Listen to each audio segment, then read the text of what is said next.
দেশের ৬ অঞ্চলের উপর দিয়ে সর্বোচ্চ ৬০ কিলোমিটার বেগে ঝড় ও বজ্রসহ বৃষ্টি হতে পারে বলে আশঙ্কা করছে আবহাওয়া অফিস। ৮ অক্টোবর দুপুর ১টা পর্যন্ত দেশের অভ্যন্তরীণ নদীবন্দরগুলোর জন্য দেওয়া এক সতর্কবার্তায় একথা জানানো হয়েছে।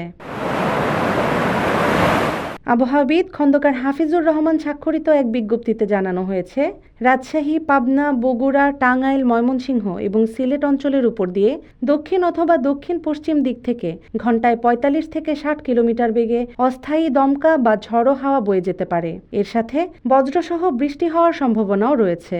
তাই এসব অঞ্চলের নদীবন্দরগুলোকে ১ নম্বর সতর্ক সংকেত দেখাতে বলা হয়েছে।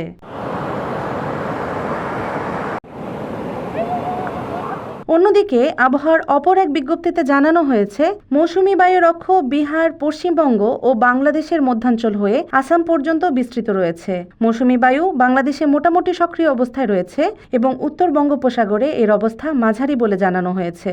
এ কারণে দেশের সব বিভাগে অস্থায়ীভাবে দমকা হাওয়া, হালকা থেকে মাঝারি ধরনের বৃষ্টি অথবা বজ্রসহ বৃষ্টি হতে পারে। এছাড়াও দেশের কোথাও কোথাও মাঝারি ধরনের ভারী বর্ষণও হতে পারে। এদিকে আগামী কয়েকদিন ধরে দেশের বিভিন্ন বিভাগে ঝড় বৃষ্টি ও ভারী বর্ষণের প্রবণতা অব্যাহত থাকতে পারে। Desk report, daily Bangladesh.